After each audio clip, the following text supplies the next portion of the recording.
আমিরাতের জাহাজে ইরানের হামলা, প্রশান্ত মহাসাগর ছড়ালো আমেরিকার রণতরী। দুর্বলতা ঢাকতেই কি ট্রাম্প প্রশাসনের এই সিদ্ধান্ত?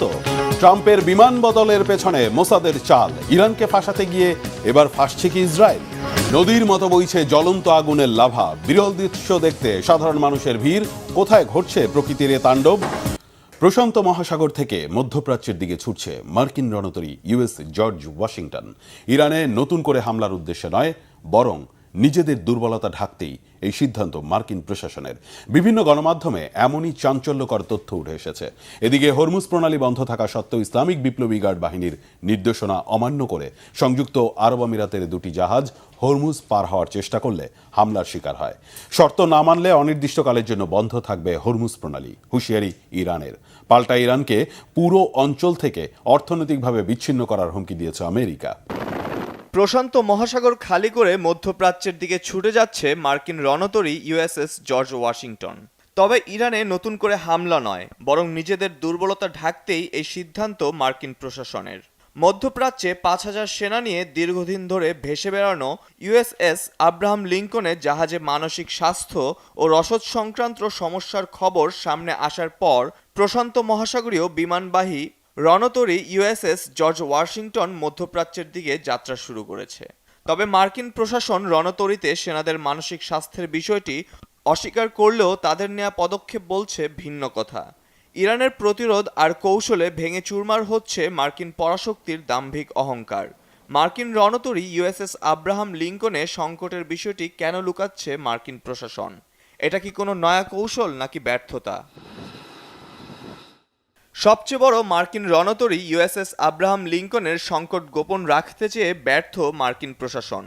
আন্তর্জাতিক গণমাধ্যমে এই ঘটনা ছড়িয়ে পড়লেও স্বীকার করেনি মার্কিন প্রেসিডেন্ট ডোনাল্ড ট্রাম্প কিংবা তার প্রশাসনের কেউই। কিন্তু সামনে এসেছে নতুন তথ্য।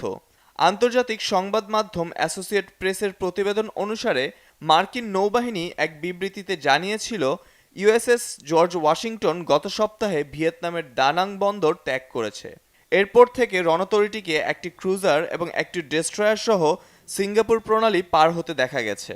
প্রশান্ত মহাসাগরীয় অঞ্চলকে খালি করে রণতরীটি মধ্যপ্রাচ্যে নিয়ে এসে নিজেদের ব্যর্থতা ঢাকতে চাইছে মার্কিন প্রশাসন। বিশ্লেষকদের মতে পরাশক্তি তকমার অহংকার ধরে রাখতেই বিষয়টি গোপন করা হয়েছে। এটাই নতুন নয়। যুদ্ধে সেনা হতাহতের সংখ্যা ও ক্ষয়ক্ষতির কথা শুরু থেকেই লুকিয়ে আসছে প্রেসিডেন্ট ট্রাম্পের প্রশাসন। তবে সময়ের সাথে বেরিয়ে আসছে থলের বেড়াল। স্পষ্ট হচ্ছে মার্কিন ক্ষয়ক্ষতির চিত্র, আর ফুটে উঠছে মধ্যপ্রাচ্যে ইরানের সামরিক সক্ষমতার নতুন সমীকরণ। ইরানের কাছে পদে পদে অপদস্থ হয়েও হাকডাক কমছে না মার্কিন প্রশাসনের কর্তাকর্তাদের। হরমুজ প্রণালী নিয়ে দর কষাকষিতে ব্যর্থ হয়ে এবার নতুন হুঁশিয়ারি দিয়েছেন মার্কিন অর্থমন্ত্রী স্কট বেসেন্ট। বলেছেন, আমেরিকা ইরানের উপর এমন ব্যবস্থা প্রয়োগ করতে যাচ্ছে যা আগে কখনো দেখা যায়নি। ইরানকে অর্থনৈতিকভাবে বিচ্ছিন্ন করে দেওয়ার হুমকি দেন মার্কিন অর্থমন্ত্রী। এমনকি ইরানকে মোকাবেলা করতে বহুজাতিক অ্যাটাকিং ড্রোন টাস্ক ফোর্স ঘোষণা করেছে যুক্তরাষ্ট্র। এবার মার্কিন প্রেসিডেন্ট ডোনাল্ড ট্রাম্পের সাথে তাল মিলিয়ে ভাইস প্রেসিডেন্ট জেডি ভেন্স দাবি করেছেন, ইরান অভিযানে মার্কিন প্রশাসনের নির্ধারিত দুটি লক্ষ্যই পূরণ হয়েছে। দাবি করেন, মার্কিন প্রশাসন সফলভাবে ইরানের পরমাণু সক্ষমতা ধ্বংস করতে পেরেছে এবং জ্বালানির দাম সহনশীল রাখতে পেরেছে। ইরানের কৌশল আর বার্তা একটাই, তেহরানের শর্ত না মানা পর্যন্ত বন্ধ থাকবে হরমুজ প্রণালী। ইরানের সর্বোচ্চ নেতার উপদেষ্টা মোহাম্মদ মুখবের বলেন, সর্বোচ্চ নেতা মোস্তফা খামেনির সুনির্দিষ্ট কৌশল হলো ইরানের শর্ত পূরণ না হলে যুদ্ধকে আক্রমণাত্মক পর্যায়ে নিয়ে যাওয়া। তিনি আরও বলেন, বর্তমান পরিস্থিতি পারস্য উপসাগরে তার মিত্রদের রক্ষা করতে যুক্তরাষ্ট্রের অক্ষমতা প্রমাণ করেছে। তার মতে এই অঞ্চলে একটি নতুন ব্যবস্থার জন্য সবচেয়ে টেকসই উপায় হলো ওয়াশিংটনের সামরিক গ্যারান্টি থেকে বেরিয়ে স্বাধীনভাবে হরমুজের অর্থনৈতিক নিরাপত্তা ব্যবস্থার বাস্তবায়ন। আমেরিকার যে কোনো কূটকৌশল বা ইরানের বিপক্ষে অর্থনৈতিক পদক্ষেপে আঞ্চলিক দেশগুলো সহায়তা করলে কঠোর ব্যবস্থা নেওয়ারও হুমকি দিয়েছে দেশটির নিরাপত্তা পরিষদের সদস্যরা। এদিকে আইআরজিসির নির্দেশনা না মেনে হরমুজ পাড়ি দেওয়ার চেষ্টা করায় সংযুক্ত আরব আমিরাতের দুটি জাহাজে ড্রোন হামলা চালিয়েছে আইআরজিসি। তুরস্কের আঙ্কারায় মার্কিন প্রেসিডেন্ট ডোনাল্ড ট্রাম্পকে এয়ারফোর্স ওয়ান থেকে অত্যন্ত গোপনে এক খাবারের ট্রাকে করে সামরিক বিমানে সরিয়ে নেওয়ার ঘটনায় বিশ্বজুড়ে তোলপাড় সৃষ্টি হয়েছে। মার্কিন সিক্রেট সার্ভিস এটিকে ইরানি গুপ্ত হত্যার হুমকি এড়ানোর পদক্ষেপ দাবি করলেও বিষয়টি নিয়ে তীব্র ক্ষোভ প্রকাশ করেছেন তেহরানের সাধারণ মানুষ। তাদের মতে এটি ইরানকে বলির পাঠা বানাতে ইসরায়েলি গোয়েন্দাদের সাজানো মনস্তাত্ত্বিক খেলা। মার্কিন প্রেসিডেন্টের উড়োজাহাজ এয়ারফোর্স ওয়ান থেকে ডোনাল্ড ট্রাম্পকে খাবারের ট্রাকে করে সরিয়ে নেওয়া হয় অন্য বিমানে। তুরস্কের আঙ্কারায় সম্প্রতি ঘটে যাওয়া নজিরবিহীন এমন নাটকীয়তার পেছনে অজুহাত দেয়া হয় ইরানি গুপ্ত হত্যার ষড়যন্ত্র। তবে এই ঘটনা প্রকাশ পেতেই ক্ষোভে ফেটে পড়েছেন তেহরানের সাধারণ মানুষ। তারা মনে করছেন এটি কোনো সত্যিকারের হুমকিই ছিল না, বরং এটি ছিল মার্কিন প্রেসিডেন্টকে কেন্দ্র করে ইরানকে ফাঁসানোর জন্য ইসরায়েলি গোয়েন্দাদের সাজানো এক ফাঁদ। কিন্তু ট্রাম্পের বিমান বদলকে কেন সন্দেহের চোখে দেখছেন তেহরানের বাসিন্দারা? আমার মনে হয় এটা ইসরায়েলি গোয়েন্দা সংস্থাগুলোর একটি মনস্তাত্ত্বিক খেলা। তারা এখন থেকেই মিডিয়ায় এমন এক পরিস্থিতি তৈরি করছে যাতে ভবিষ্যতে ট্রাম্পের কিছু হলে দায় পুরোটাই ইরানের ওপর চাপানো যায়। তারা যেন পরে বলতে পারে আমরা তো আগেই সাবধান করেছিলাম। তবে সত্যি যদি এমন কিছু ঘটে তারপরেও ইরানকে দোষ দেওয়ার সুযোগ নেই। নিজের মতামত বা আবেগে অন্য কেউ এই কাজ করতে পারে। অনেকেই মনে করে ট্রাম্পের মতো লোকেদের বেঁচে থাকা উচিত নয়। প্রেসিডেন্ট ডোনাল্ড ট্রাম্পের বিমান বদলের বিষয়ে মার্কিন সিক্রেট সার্ভিসের দাবি ইরান গুপ্ত হত্যার মতো পদক্ষেপ নিতে পারে, এমন আশঙ্কা থেকেই নেওয়া হয় এই সিদ্ধান্ত। তবে তেহরানে চিকিৎসা ক্ষেত্রে কর্মরত আবুল ফজল মোহাম্মদিয়ানের মতো অনেকে মনে করেন ট্রাম্পের অযৌক্তিক ভয় মূলত জায়নবাদী গোষ্ঠীর তৈরি। ইরানের এমন কোনো পদক্ষেপ নেয়ার হলে তাদের সামনে অন্য রাস্তাও ছিল বলে মনে করছেন এসব ইরানি।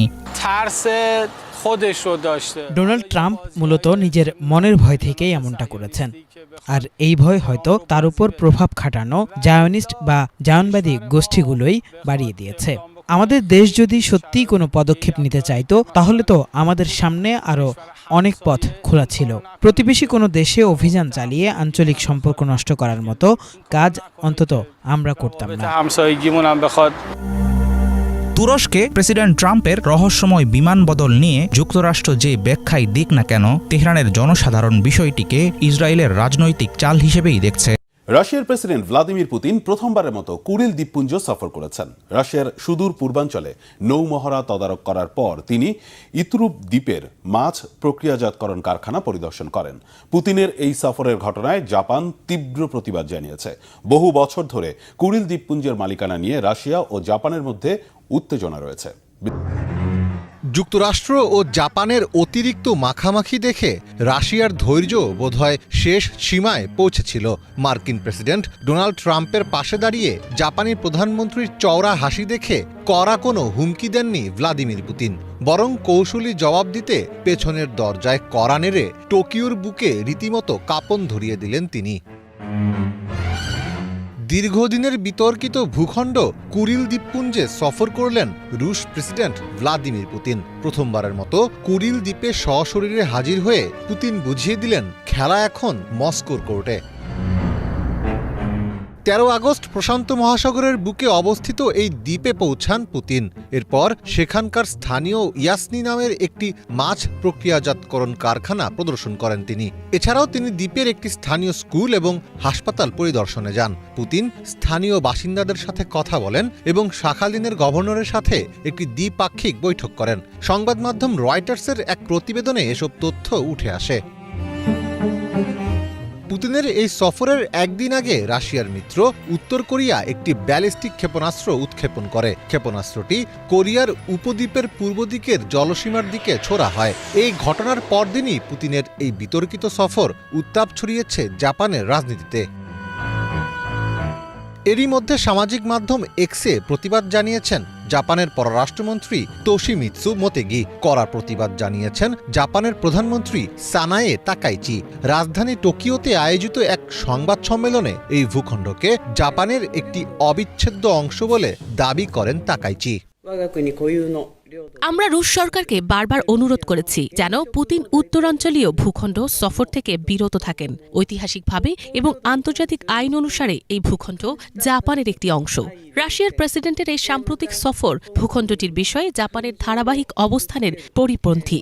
এটি জাপানি জনগণের অনুভূতিতে আঘাত হেনেছে, যা একেবারেই অগ্রহণযোগ্য।